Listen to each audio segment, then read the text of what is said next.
In this video, I'm going to be showing you how I made that black stained torsion box top for my grandfather's old workbench. I got this workbench from my cousin, actually had it, and it came with no top, so I just had a piece of plywood on it. I wasn't super upset about it not having a top because if I remember correctly, I think the top was just some sort of composite material anyway. So I wanted to make a torsion box because, as you can see, I had a pretty severe cantilever on there because I wanted to put a stool over there, and I wanted this to stay flat over time, which this will, and I also didn't want to have to buy anything. So I already had this. This is actually underlayment ply. It's some of the cheapest ply you can get. It's a little over $20 for a 4x8 sheet. It's only about 3/16 of an inch sheet thick, and whatever's on it, I don't even think I don't know if there's some sort of wood veneer on it or what the finish on it on the top of it is, but it's very thin. From someone who's used to working with maple veneer ply, this is a very thin veneer on that top side. The bottom, you could see it's actually just marked wood. So I knew I wanted about a 6-foot long piece. You could see I was just kind of breaking up my materials. The bottom's going to be segmented because I didn't have enough for a whole piece, but you'll never see the bottom of this anyway.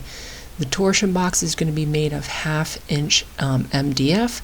I made one of these about a year ago at this point, and I had to rip a whole sheet of 1/2 inch MDF. I knew I was going to be making some shop upgrades, so that's why I bought a whole sheet at that time, and I split the whole thing at that time. So that's why I had that in my lumber rack. I think I used about 15 of these. So this was a 4x8 sheet. So these are 8 feet long. So all I'm doing, like I said, this is a little over 2 foot wide. It's a little less than 6 feet long, and I just took some of that MDF and I made 2 frames.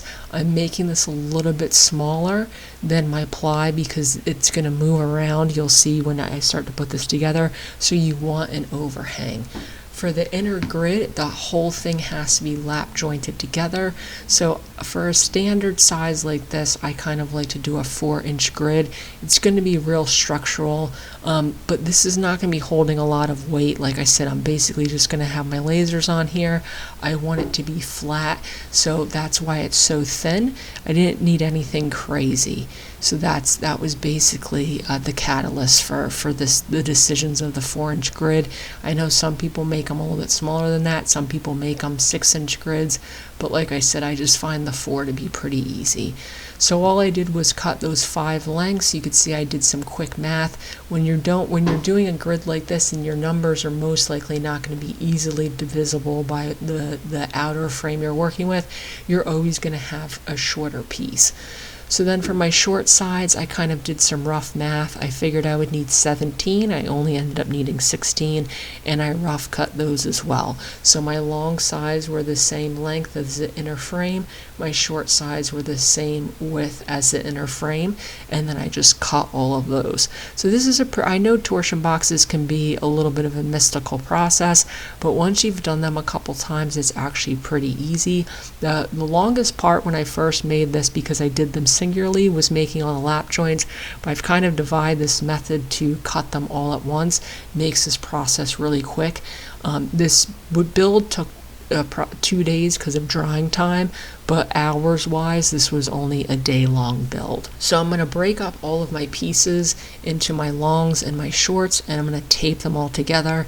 That is so I can cut all of my lap joints at once instead of one at a time. That's really kind of the game changer with this process. I want to make sure that all of this is flat. The reason I used MDF versus plywood is MDF is usually pretty flat. It's also a true dimension. This is a true 1/2 inch thick, and then I obviously cut it in 1/2 inch wide. Plywood's not going to be like that. It's going to be fractions of an inch. It's also cheaper. It's something you'll never see, and it does give some density to the top, which I do like. So I went through and I just rough marked all my 4-inch segments. I do that so that I could put tape in between them and I don't have to worry about cutting them. Also, these long pieces are going to be my guide for when I bring this over to the radial arm saw, and those marks are going to be the rough marks I'm using. It's not super important I line those marks up perfectly. What's super important is that those marks are all consistent across all of my pieces. So for the 16 pieces, I'm going to do the exact same thing, but to make life a little bit easier, you could see I broke it into two 8-foot pieces, so I wasn't cutting through a full 16 piece. I just find that a little bit easier, but it's going to be the exact same process. I'm taping the two sides, making sure everything stays really flat so my laps are the same depths. You can see the edges, they're not perfect. Within reason, this doesn't have to be perfect. This is also a piece of furniture I'm putting in my shop. It's, by the time that you see this video, it's already going to be dirty. It's going to have holes drilled into the top of it so I can attach the lasers. So I'm going to use the same sort of care I would with customer projects. To cut the laps, I'm using a 1/2-inch dado stack. The last one I did, because this dado stack will cut perfect 1/2-inch dados, those joints are really tight, and when you have all of these laps, it actually starts to make the whole piece bow. So this time around, I added one of the spacers that comes with the dado stack. It will leave a little hairline crack on the pieces, which won't matter. This is all being glued together. I'm actually really happy I did this. This one was much easier to put together than the last one I did because I gave myself that little bit of clearance. You can see it's just a little bit of a gap, but it makes the joints so much easier to join. So I'm going through and I'm just doing some test cuts. I'm test cutting the depth to make sure that there's no proud spots on the top or the bottom. I want them as flat as possible. Once I have all that lined in, I could start setting my stop. So like I said, I'm using my long pieces as my guide for every piece. I'm starting from the same edge whenever I move my fence. And all I'm doing is I'm setting up a fence that lines up with those marks, and I'm cutting all of those dados. So I'm going to cut them on both sides. It's easier to see on the short pieces. I did this as well with the long pieces. I'm flipping, so I'm cutting from both edges, which means my short sections are going to be in the middle of both of these. I bring back my long piece. You can see I have an X on the end, so I always know which side I'm starting with. Can move my fence, same process, all of my cuts. Now the short pieces are only going to get 5 cuts, so those get done pretty easily. The long piece is going to get 16 cuts, but you're only moving the fence 8 times because you're making 2 cuts at once. So you can see the shorts are now done. I have 5. I don't need to make that 6th cut. And then I could just keep making those cuts on the long pieces. You can see I can flip it, and when I meet in the middle, it's 2 shorts. So this is what all that looks like at the end. You can see if you're not taping these together and cutting them all with the same setup, how this could be a very long time consuming process and hard for everything to line up. So then the fun part is you could take all your tape off and start putting this together. I like to put one of these on each end just because these are pretty floppy. Like I said, the thickness of this is based on the fact that it doesn't really need to be structural, it's just holding lasers. If you want to build something that's going to be more structural, I've made these up to 4 inches thick. They're going to be cantilevered off of a wall or holding a lot of weight. You need to up the thickness with these. But for this tabletop, I didn't need them super thick. This is about 1 inch thick once everything was said and done. So that's what my grid looks like. Everything lined up perfectly. You could see where my 2 short pieces are, and then I could glue this together. So I'm using Titebond 3 for this. That's usually what I use in the shop. The open time of this glue is, I believe, 25 minutes. It might be a little more or a little less, but that's usually the number I use. And basically all I did was I went around and glued that double thickness frame together. I tacked it in place with some brads. I could lift up all of my centers and then just dollop glue on all of my laps. You're never going to see the inside of this again unless you start cutting it apart. So you can see I'm pretty sloppy with the glue. The important part is gluing this up and getting it in my vacuum bag before this glue can set up. So I do this pretty quickly, and then I could put some brads into the edge just to pull that frame together. I've actually skipped this step because I forgot about it a couple times when I've done this. It doesn't really affect the final piece, but it does pull everything together a little nicely when you do add those brads through the outer frame into all of your lap joints. So then, like I said, on the bottom, it's a segmented piece. I've done this before where in the vacuum press, this moves around. So I made sure to put a bunch of brads in it. Like I said, this is going to be a shop piece, so I don't really care if there's a couple brad holes in it either. Like I said, this is a utilitarian work surface, so I didn't get super crazy with all of the aesthetics of it, I guess is a good way to put it. And then I could flip it over and attach the top the same way. A lot of glue is kind of the key to this process. I also tack this in place. I could slide this into my vacuum bag. I let this in the vacuum bag for a couple hours, and then I let it sit overnight. It's more geared towards DIYers. If you have saws, you can do this. But a lot of people will not have a vacuum press. I've done these without vacuum presses. I've actually made a top that was about 3 times the size of this. It's the first torsion box I made, about 3 times the size of this footprint wise. It was like 3.5 inches thick, and I did all of that with clamps. The way to do it without a vacuum press is to use lots of clamps and cawls on the top side and the bottom side of your piece, and that usually keeps everything together. It's a longer process. The vacuum press really flattens this out nicely versus cawls, but it is doable if you don't have one. The next day I could come in and clean up all of my edges. I could rip it down on the table saw. The radial arm saw I don't love to use for cross cuts like this because there's usually a lot of tear out, but I just bought a really nice 60 tooth blade for the table saw, so I popped that in the radial arm saw just to cut off these edges to hope to cut down on the tear out, and it's except for a couple little spots, it actually gave me a nice clean edge, so I was happy about that. Cutting this on my crosscut sled, it's a little bit too wide for that.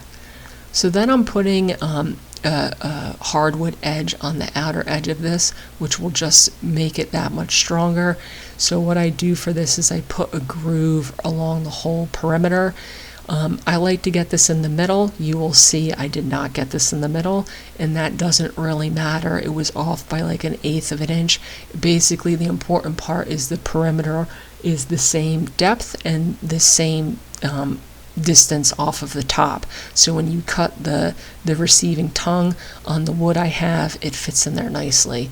So it's just a 1/2 inch dado stack. I'm cutting a 1/2 inch groove, and like I said, I did that around the whole perimeter. I'm using a 2x6. This was one of the few things I had to buy for this, for the outer edge.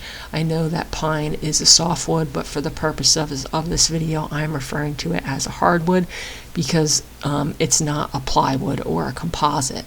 Now, it's not super smart to use wood that you just bought at the lumber store for stuff like this, but I didn't really have a choice in this case. I didn't have any of this stuff sitting around, and once again, it's a workbench surface. It's not a customer's project. The reason for that is this stuff will come wet and it will shrink a little bit. So if you're making brand new furniture out of this, you really want to buy it and let it set so the relative humidity can equalize a little bit before using it. That's kind of the process that I've used over the years. So then once I had this stuff cut, you saw I ripped it down until it was a 1/4 inch by 1/4 inch square. I wanted the edges to be a little thick because I could. It will make the top look a little bit nicer. It will add some structure to it, and it's basically a false front. You'll think the whole thing is that depth. And then all I did was, you could see where I marked the material I had to remove. I can cut my verticals, then flip it on the side and cut my horizontals. All I did was just change the fence position and the depth position of the blade, which each cut.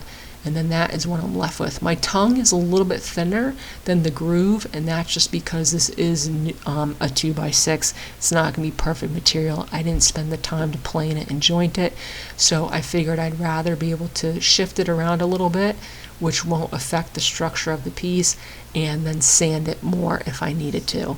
So I decided to go with miters on the corners because it's a real clean joint. I kind of regretted this the next day for the reasons I stated earlier. This is a newer 2x6. This frame's most likely going to shrink and crack a little bit. I kind of wish I would have used, sometimes I make these outer frames with a single finger joint. That works pretty well. Kind of wish I would have done that. I'm not super nervous about it. You'll see I decided to stain this black, so if it does split, it will be pretty easy to fix those splits. But that was something I did consider, that I wish I hadn't done those minor joints.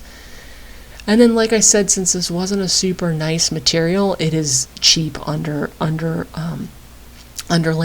so it's not necessarily nice looking. I really like this black stain.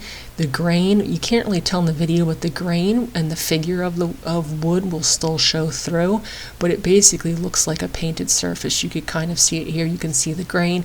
It's also going to hide a lot of things, so like I said, if my miters do open up a little bit, I could patch them pretty easily.